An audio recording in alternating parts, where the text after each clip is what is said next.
Welcome back to the channel, my fellow Port Charles obsessives. Today is Friday, and what a beautiful day it is to dive deep into the absolute masterpiece that our favorite television show is delivering right now. Grab your coffee, settle in, and let's talk about the sheer brilliance we are witnessing on our screens. I genuinely think we are living in a golden era of this show right now. And if you need proof, look no further than that heart-stopping scene with Carly at Windermere. I felt an absolute visceral thrill of joy the second the camera panned down to show Carly spotting the ring Jocelyn had dropped. The way the lighting shifted in that cavernous, shadowy hallway, casting a sliver of illumination right onto that piece of jewelry, was nothing short of cinematic perfection. I believe the writers are doing some of their most intentional, character-driven work in years, and Carly's decision to march right onto Spoon Island, despite Valentine Cassidy's explicit warnings, is exactly why I love her. She is a mother first, a force of nature second, and a rational thinker only when it suits her. I know a lot of people in the fandom are saying that Carly is being too impulsive here, complaining that she always inserts herself into dangerous situations where she doesn't belong. But I actually think her impulsivity is exactly what's needed, because I feel like it honors decades of her established psychology. When it comes to her children, Carly does not wait for the PCPD, and she certainly doesn't wait for Valentine's permission. The way I see it, having her ignore Valentine and take this massive gamble is the most authentic choice the writers could have made. And the payoff? Absolutely terrifying and brilliant. When Ross Cullum stepped out of the shadows and blocked her path, my heart leaped into my throat. I loved the specific choice the director made to frame Cullum from a slightly lower angle in that moment, making him look completely towering and insurmountable. When Carly desperately tried to shut the confrontation down, relying on her usual bravado, and Cullum simply smirked and said, "He hasn't even started with Miss Spencer," I got full-body chills. I feel so incredibly invested in this standoff because it strips away all of Carly's usual mob-adjacent protections. Sonny isn't there. Jason isn't there. It is just a desperate mother and a completely unhinged, lethal operative. I think this is the best they've written a villain showdown in months, because it relies purely on psychological terror and the raw stakes of Jocelyn's life. Speaking of Jocelyn, we absolutely have to talk about what is happening down in that sub-basement cell, because I am completely mesmerized by the dynamic between Jocelyn and Liesl Obrecht. I genuinely think we're missing the point if we just view them as helpless victims waiting for a rescue. The way I interpret it, this captivity storyline is serving as a massive crucible for Jocelyn's maturity. When Jocelyn looked directly at a devastated, unconscious, turned-waking Liesl and told her that their only power is to stall, I actually cheered at my screen. I feel like this is the best they've written Jocelyn, because she is finally channeling the strategic, survivalist energy of her mother and the calculated patience of Jax. Liesl has just been thrown into this nightmare, recruited by force to finish Caesar Phazon's cold fusion prototype, and she is carrying the fresh, agonizing heartbreak of Cassius's confession about his true identity. I think the writer's choice to pair the grieving, brilliant Liesl with the fiery, determined Jocelyn is a stroke of absolute genius. I feel so deeply for Liesl in these scenes. The nuanced exhaustion in Kathleen Gotti's performance is award-worthy. But Jocelyn isn't letting her give up.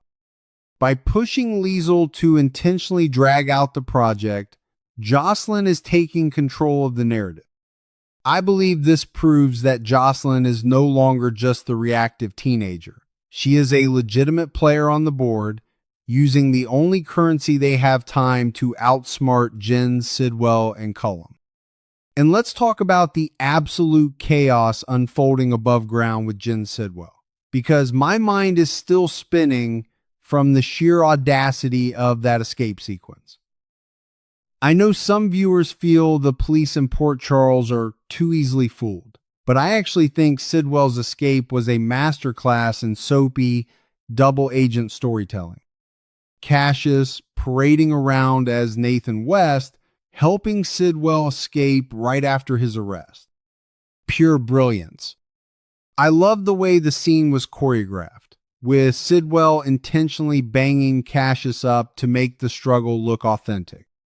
When Cassius picked up that phone to call Dante Falconeri, breathless and covered in fake struggle injuries, pretending that Sidwell and his men got the upper hand for a quick getaway, I was on the edge of my seat. I feel like Cassius is walking the tightest, most dangerous wire on the entire canvas right now. The way I see it, he is trapped in a prison of his own making, desperately trying to maintain his cover while facilitating the escape of a monster. I think the subtle hesitation in his voice when he spoke to Dante proved that he is fracturing under the pressure. It makes me feel a profound sense of anxiety for him, which is exactly what good television should do. This entire Windermere and Sidwell crisis is sending shockwaves through the rest of the canvas. And I am completely obsessed with how it is affecting Ava Jerome and Nina Reeves. Nina reaching out to Nathan to see how he is holding up after the attack is such a beautiful, tragic layer of dramatic irony, considering she doesn't know the full truth of his betrayal or Liesel's kidnapping. But it was Nina's subsequent scene with Ava that really anchored my emotional investment this week. Nina warning Ava that she could be in danger with Sidwell, still on the loose, was played with such genuine, urgent sisterhood. I know Ava is usually the coolest, most unflappable character in the room, but I love the way her facade cracked in this episode. When Ava doubted the danger but admitted her overwhelming guilt about getting so close to Sidwell, the man facing attempted murder charges for shooting Lucas Jones, I felt a deep pang of sympathy for her. I believe this vulnerability is crucial for Ava. The way I interpret it, she is realizing that her usual strategy of playing with fire has finally burned innocent people, and the weight of Lucas's near-death experience is crushing her.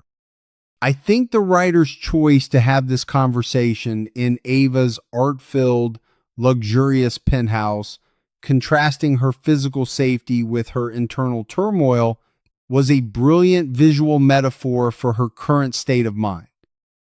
While the adults are drowning in mob warfare and kidnapping plots, the teen scene is delivering some of the most compelling, legacy-driven drama we've seen in years. Valentin Cassadine sounding the alarm and pushing Charlotte to stay away from Danny is exactly the kind of overprotective, doomed-to-fail parenting that makes this show so addictive.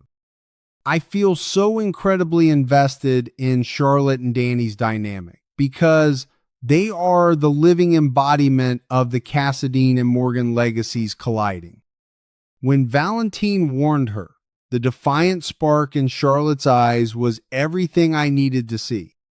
Of course, she is going to go against his advice. The way I see it, Danny reaching out to her for help is the ultimate catalyst for her rebellion. I think their decision to put their heads together on a scheme is going to lead to massive trouble, but I am entirely here for it.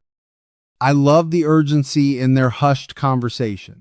It made me feel like we are watching the next generation of Port Charles royalty stepping into their power, completely disregarding the boundaries their parents are desperately trying to build around them. Finally, we have to talk about the emotional anchor of the week, Christina Corinthos Davis dropping her California medical school bombshell on Sunny and Alexis. I know the fandom has been very vocal, with some people complaining that this storyline feels like a sudden excuse to write the character off the canvas. But I actually think this slow burn toward her departure is exactly what's needed, because I feel like it honors the immense trauma she has endured. The way I interpret it, Christina is a woman who lost her surrogate baby, watched her family fracture, and has been searching for a way to reclaim her agency. When she sat down with Sunny and Alexis to reveal her plans to move, the air in the room was so thick with unspoken grief and pride that I was holding my breath. I felt absolute chills when she looked her parents in the eye and did her best to explain why this is something she has to do. I think the writers are giving her the most respectful, empowering exit possible. She isn't running away, she is running toward a purpose. I love the way Maurice Benard and Nancy Lee Grahn played the underlying devastation in that scene. You could see in their eyes that they are still drowning in the grief of losing Sam McCall, and now they are being asked to let go of another daughter. But they also see the healing in Christina's choice. I feel like this is the best they've written the Davis-Corinthos family dynamic in a long time, because it is rooted in profound, unconditional love rather than mob violence or courtroom drama. Every single beat of that conversation felt earned, heavy, and undeniably real. In my opinion, this week's episodes are a masterclass in balancing high-stakes thriller elements with deeply human, character-driven emotional arcs. From Carly's terrifying standoff with Cullum in the shadows of Windermere, to Jocelyn and Liesel's desperate stalling tactics in the cell, all the way to Christina's tearful but resolute goodbye to her parents. Every single scene is firing on all cylinders. I genuinely believe that if you aren't glued to your screen right now, you are missing out on some of the most passionate, intricately woven storytelling daytime television has to offer. I cannot wait to see how Carly navigates Cullum's wrath, how Cassius maintains his fragile web of lies, and how our beloved characters survive the storm that is Jen Sidwell.